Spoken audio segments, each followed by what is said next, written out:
Hi എല്ലാവർക്കും നമസ്കാരം. എല്ലാവരും എന്നോട് പുതിയ വീഡിയോക്ക് സ്വാഗതം ചെയ്യുന്നു. അപ്പോൾ ഇന്നലെ രാത്രി നാങ്ക ഇവിടെ സ്റ്റേ ചെയ്തിട്ട് ഇപ്പം നാങ്ക രാവിലെ ഇറങ്ങിയത് ധനുഷ്കോടിയിലെ ലൈറ്റ് ഹൗസ് നോക്കാൻ വേണ്ടിയാണ്.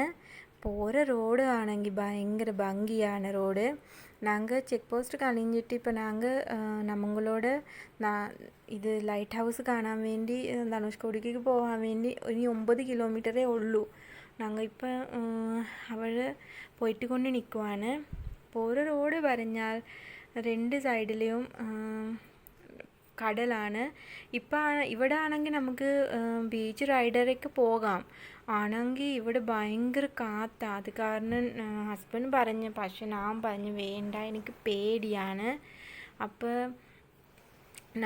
ഇവിടെയൊക്കെ എല്ലാം വീടുകളാണ്. ഇവിടെ ഒരു 72 കുടുംബങ്ങൾ ജീവിക്കും. ഇപ്പം ഞാൻ ഒരു ചേച്ചിക്കിട്ട് സംസാരിച്ചിട്ട് എനിക്ക് കുറച്ച് തമിഴ് അറിയും. അത് കാരണം ഞാൻ തമിഴ് സംസാരിച്ചിട്ട് അപ്പുറം അത് ചേച്ചി അങ്ങനെ പറഞ്ഞ് ഇവിടെ ഒരു 72 കുടുംബങ്ങളുണ്ട്. പക്ഷേ ഇവിടെ കറണ്ട് ഇല്ല, നെറ്റ്വർക്ക് ഇല്ല, അങ്ങനെ പറഞ്ഞ് അമ്മമാർക്ക് ഭയങ്കര ബുദ്ധിമുട്ടുകളുണ്ട്. ഇവിടെ സുനാമി വന്നപ്പുറം ഇവിടെ നല്ല വീടുണ്ടായിരുന്നു പറഞ്ഞ്. സുനാമി വന്നപ്പുറം എല്ലാം പോയി അങ്ങനെ പറഞ്ഞായിരുന്നു. അപ്പോൾ ഇവിടെ നാങ്ക ഇവിടെ കുറച്ച് ഇവിടെ പോകുമ്പോൾ നമുക്ക് ടെമ്പിള്, പള്ളി അങ്ങനെ നമുക്ക് കാണാൻ പറ്റുമെന്ന് അങ്ങനെ അത് ചേച്ചി പറഞ്ഞായിരുന്നു. അപ്പോൾ ഇതിൻ്റെ രണ്ട് സൈഡിലും കടലാണ്. നാങ്ക പോയത് സെൻട്രലാണ്. ഇതാണ് അമ്പലം. ഇതൊരു ടെമ്പിളാണ്. അതും സുനാമി വന്നപ്പുറം എല്ലാം പോയതാണ്. അപ്പോൾ ഇവിടെ ഒരു പള്ളിയും ഉണ്ട്. ഇതും സുനാമി വന്നിട്ടപ്പുറം പോയിട്ട് പള്ളിയാണ്. ആണെങ്കിലും ഇവിടെ എല്ലാവരും ആരാധിക്കാൻ വേണ്ടി പോകും. അത് ദൂരം കാണാൻ പറ്റുകയില്ലേ, അതാണ് ലൈറ്റ് ഹൗസ്. അപ്പോൾ ഇവിടെ കുറേ ചെറിയ ചെറിയ കടകളൊക്കെ ഉണ്ട്. കുടുംബങ്ങൾ ഇവിടെ ജീവിക്കുവാൻ. അപ്പോൾ ആനാലും അവങ്ങൾക്ക് കുറച്ച് ബുദ്ധിമുട്ടുണ്ട്. ഇപ്പം നമുക്ക് ഇങ്ങനെ ലൈറ്റ് ഹൗസ് കാണാൻ വേണ്ടി പോകാൻ പറ്റത്തില്ല അങ്ങനെ അവർ പറഞ്ഞ്. അപ്പോൾ ഇൻ്റേക്ക് നമുക്ക് ലൈറ്റ് ഹൗസ് നോക്കാൻ വേണ്ടി പെർമിഷൻ ഇല്ല അങ്ങനെ പറയുവാണ്. അപ്പം നമുക്ക് ലൈറ്റ് ഹൗസ് നോക്കാൻ വേണ്ടി ഭാഗ്യമില്ല. അമ്മ പോയി കുഴപ്പമില്ല. ഇനിയപ്പോൾ സരി നാങ്ക തിരിച്ച് വരും, വന്നിട്ട് നമുക്ക് കാണാം. അപ്പോൾ അതുവരേക്കും നമുക്കിങ്ങനെ പുറത്തിരുന്ന് ഇങ്ങനെ ലൈറ്റ് ഹൗസ് നോക്കിയിട്ട് നാങ്ക കുറച്ച് മനസ്സ് സമാധാനമാക്കി. എനിക്കും ചേട്ടായിക്കും ആണെങ്കിൽ ഭയങ്കര സങ്കടമായി പോയി. അയ്യോ, എത്ര ദൂരം വന്നിങ്ങനെ നോക്കാൻ പറ്റത്തില്ല പോയല്ലോ അങ്ങനെ ഓർത്ത്. ഇവിടെ ആണെങ്കിൽ ഭയങ്കര വണ്ടിയാണ്, കുറേ വണ്ടിയൊക്കെ ഉണ്ട്. അപ്പോൾ ഇവിടെ ഇരുന്ന് ശ്രീലങ്കയ്ക്ക് 27 കിലോമീറ്ററേ ഉള്ളൂ. ആനാലും ഇപ്പോൾ ഇങ്ങനെ കാണാൻ പറ്റത്തില്ല. കുറച്ച് രാത്രി ആകുമ്പോൾ ശ്രീലങ്കയിൽ ലൈറ്റ് കത്തരുത് നമുക്ക് ഇവിടെ ഇരുന്ന് കാണാം. ആനാലും ഇങ്ങനെ നോർമൽ കാണുമ്പോൾ നമുക്ക് കാണാൻ പറ്റത്തില്ല. അപ്പോൾ ഇവിടെ കുറേ ആൾക്കാർ വന്ന് ഫോട്ടോ വീഡിയോ ഒക്കെ എടുക്കുവാണ്. ആനാലും ഇപ്പം നമുക്ക് കാണാൻ പറ്റത്തില്ല പോയി. അപ്പം നമുക്ക് റെയിൽവേ സ്റ്റേഷൻ നോക്കാൻ പോവാം. റെയിൽവേ സ്റ്റേഷൻ നോക്കാൻ പോകാൻ വേണ്ടി ആദ്യം കയറുമ്പോൾ ഒരു കിണറുണ്ടായിരുന്നു. അപ്പോൾ ഇവിടെ ഇരുന്ന് ഓരോ ചേച്ചി പറഞ്ഞ് இந்த കിണറിൻ്റെ വെള്ളം ഉപ്പുവെള്ളം ഇല്ല പറഞ്ഞു. അപ്പോൾ ഞങ്ങളും ഇത് ഒരു നോക്കാൻ വേണ്ടി ഞാൻ ഹസ്ബൻഡിക്ക് പറഞ്ഞു ഒരു ബക്കറ്റ് വെള്ളം എടുത്ത് നമുക്ക് നോക്കാം. അപ്പോൾ ഞങ്ങൾ നോക്കുമ്പോൾ ആണ് സത്യമായിട്ട് പറഞ്ഞാൽ വെള്ളം ഉപ്പില്ല. അപ്പോൾ இந்த കിണറിക്ക് കുറേ ആൾക്കാർ പൈസയൊക്കെ ഇടുവാണ്. ഇതാണ് റെയിൽവേ സ്റ്റേഷൻ. 2004 സുനാമി വന്നില്ലേ, ഇത് സുനാമീൻ്റെ ആണ് ഇത് ഇങ്ങനെ ഇതായിട്ട് പോയത്. അപ്പോൾ തൊട്ട് ഇതുവരേക്കും ഇത് ശരിയാക്കിയിട്ട് എടുത്തിട്ടില്ല. അപ്പോൾ ഒരു ഹിസ്റ്റോറി ഉണ്ടല്ലോ, രാമ സീത ഹനുമാൻ ഒരു സീതയെ കൊണ്ടുവരാൻ വേണ്ടി ഹനുമാൻ ഒരു പാലം ഉണ്ടാക്കി. അത് പാലം ഉണ്ടാക്കാൻ വേണ്ടി എടുത്ത കല്ല് ആണ് ഇത്. ഇതുപോലെ കല്ലിലാണ് அந்த പാലം ഉണ്ടാക്കിയത്. അങ്ങനെയാണ് ഇവിടുത്തെ ചേച്ചിയാണെങ്കിൽ പറഞ്ഞത്. അപ്പോൾ ഇവിടുത്തെ ഭയങ്കര ഭംഗിയുള്ള സ്ഥലമാണ്. ഇവിടുത്തെ ഇതുപോലെ ഇതുകൊണ്ട് അത് നല്ല വില കുറവാണ്. വില കുറഞ്ഞ് നമുക്ക് ഇങ്ങനെ കുറേ സാധനങ്ങൾ കിട്ടും. അപ്പോൾ എല്ലാവരും ധനുഷ്കോടി വന്നാൽ ഇതുപോലെ ഇവിടെയും പോയിട്ട് സാധനം മേടിക്കണം. ഇവിടുത്തെ ആണെങ്കിൽ ഇത് ധനുഷ്കോടി കൊണ്ട് ഹിസ്റ്റോറിയാണ്.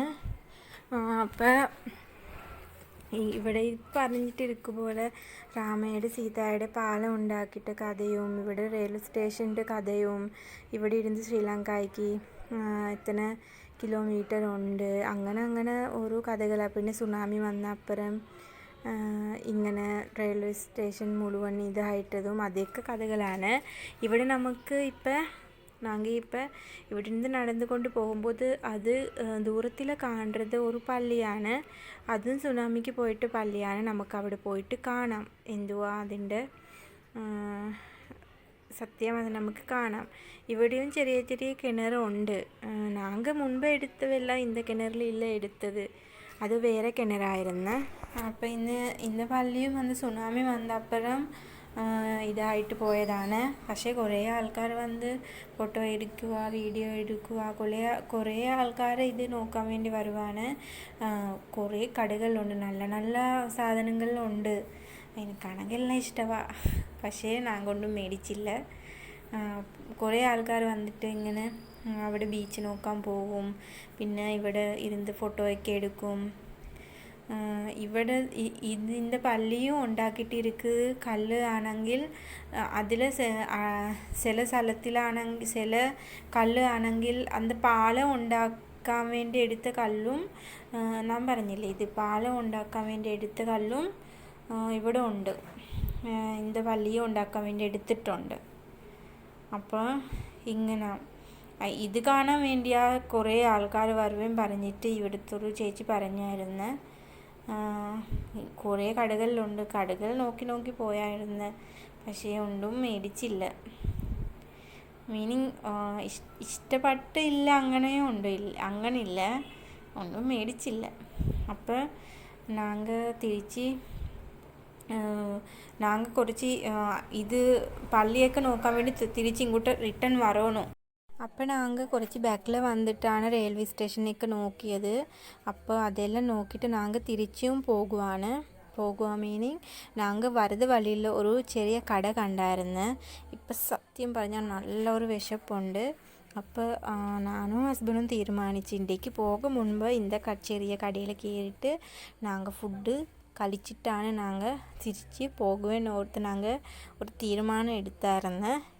എനിക്കും എന്നോട് ഹസ്ബൻഡിനും ചെറിയ കടയിൽ കയറിയിട്ട് സന്തോഷമായിട്ട് നമുക്ക് ഫുഡ് കഴിക്കാൻ വേണ്ടി ഭയങ്കര ഇഷ്ടമാണ്. അപ്പോൾ അത് കാരണം നാங்கள் തിരിച്ച് அந்த കടയ്ക്ക് കയറിയിട്ട് ഫുഡ് കഴിക്കാൻ വേണ്ടി പോകുവാണ്. അവിടുത്തെ നാங்கள் പോയ വഴിയിൽ കണ്ടായിരുന്നു. അപ്പോൾ அந்த സമയം அந்த കടയിൽ ഒത്തിരി ആൾക്കാരൊന്നും കയറിയിട്ടില്ല. അപ്പോൾ ഞാനും ഹസ്ബൻഡും ഓർത്ത് നമുക്കിപ്പോൾ പോയിട്ട് കടയിൽ നമുക്ക് ഇഷ്ടപ്പെട്ടത് അച്ചാക്കിയിട്ട് പറഞ്ഞിട്ട് ഉണ്ടാക്കിക്കൊണ്ട് നമുക്ക് കഴിക്കാം. നമുക്ക് ഇഷ്ടപ്പെട്ട ഫുഡ് പറഞ്ഞാൽ അത് സമയത്തിൽ കട്ട് പണി അത് ക്ലീൻ ചെയ്തിട്ട് നമുക്ക് എന്ത് രീതിയിൽ വേണോ അന്ത രീതിയിൽ നമുക്ക് ഉണ്ടാക്കി കൊടുക്കും. ഹസ്ബൻഡും തിരഞ്ഞെടുക്കുന്ന മീൻ ഇതാണ്. ഇത് വറുത്തിട്ട് നമുക്ക് കഴിക്കാൻ വേണ്ടി ഓർത്താണ്. അപ്പോൾ അത് അമ്മ നല്ലപോലെ കട്ട് ചെയ്തിട്ട് ക്ലീൻ ചെയ്തിട്ട് ഇപ്പോൾ ഇതിൽ മസാലയ്ക്ക് പോട്ട് ഇത് വറുത്താൻ പോകുവാണ്. ഇത് വറുത്തിട്ട് നമുക്ക് ഫുഡ് കഴിക്കാൻ വേണ്ടി ഓർത്താണ്. ഇവിടെ കറണ്ടൊന്നും ഇല്ല, കാരണം ഫാനൊന്നും ഇല്ല. അപ്പോൾ ഭയങ്കര ചൂടാണ്. അപ്പോൾ നമുക്ക് കയ്യിൽ ഒരു ചെറിയ സാധനം കൊടുത്ത് കയ്യിലിരുന്ന് നമുക്ക് ഇങ്ങനെ തനിയെ കാത്തടിച്ചുകൊണ്ട് ഫുഡ് കഴിക്കാൻ വേണ്ടി. അപ്പോൾ നാங்கள் ഇതും വറുത്തിട്ട് നല്ല പോലെ ഫുഡും കഴിച്ചിട്ട് ഈ ഇറങ്ങാൻ വേണ്ടിയാണ്. ധനുഷ്കോടിയിൽ ഇനി ഒരു വലിയ പാലമുണ്ട്, വലിയ ബ്രീച്ചുണ്ട്. അപ്പോൾ അതിലേയും പോയിട്ടൊരു വീഡിയോ എടുക്കാൻ വേണ്ടി താല്പര്യമുണ്ട്. അപ്പോൾ அந்த വീഡിയോ ഞാൻ നാളേക്ക് അപ്ലോഡ് ചെയ്യാവേ. അപ്പോൾ ഇൻ്റേക്ക് നാங்கள் നല്ലതായിട്ട് അടിപൊളിയായിട്ട് இந்த சின்ன കടയിലിരുന്ന് ഫുഡ് കഴിച്ചിട്ട് നമ്മളോട് വീഡിയോ അവസാനിക്കാൻ പോവാണ്. അപ്പോൾ എല്ലാവരും എന്നോട് ചാനൽ സബ്സ്ക്രൈബ് ചെയ്യുക, ലൈക്ക് ചെയ്യുക, ഷെയർ ചെയ്യുക. എല്ലാവരും എനിക്ക് മുൻപോട്ട് പോകാൻ വേണ്ടി സപ്പോർട്ട് ചെയ്യുക. അപ്പോൾ എല്ലാവരും ഹാപ്പി ആയിട്ട് നിൽക്കുക. എല്ലാവർക്കും God bless you. Bye bye.